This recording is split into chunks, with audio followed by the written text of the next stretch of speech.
Jane Barker loved dogs. She lived alone in a huge house in the country. Well, alone.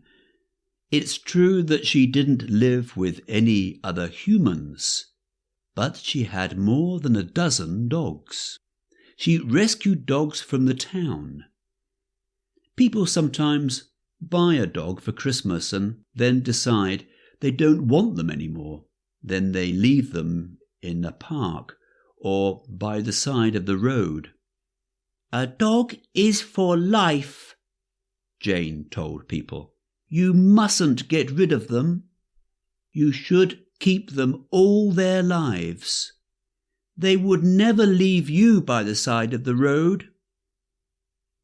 So Jane looked after these dogs at home. All the dogs lived inside the house.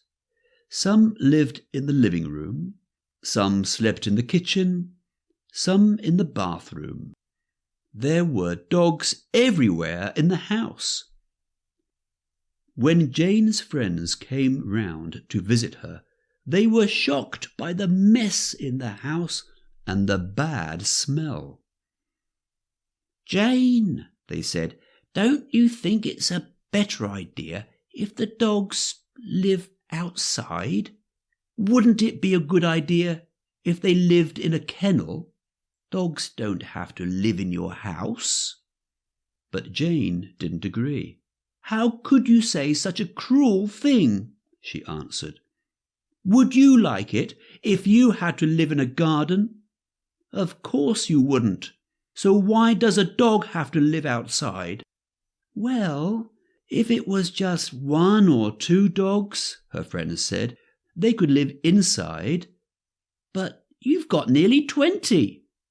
"I don't agree at all," answered Jane. "Dogs are human beings too. Didn't you know? We have to be good to them." As time passed, Jane's friends visited her less. Jane spent her days looking after, feeding, walking, and playing with her dogs.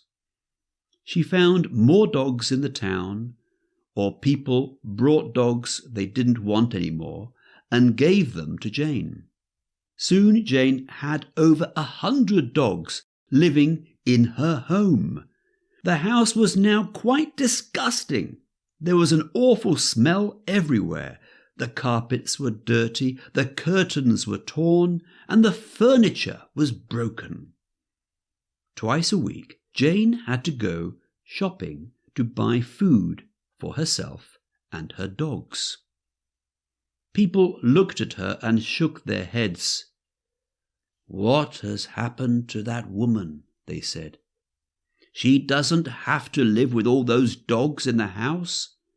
She should keep them outside. Every day she looks more like a dog. She smells like a dog. She even barks. Sometimes she goes, 'Woof, woof.'" Jane heard these comments from the people in her town and began to worry. Was her behaviour changing? Was she changing into a dog? "I mustn't let myself go to the dogs. I must look after myself." She made up her mind to go and see the doctor.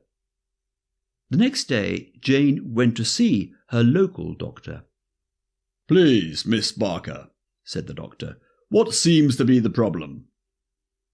"Well," answered Jane, "it's this. People think I act like a dog.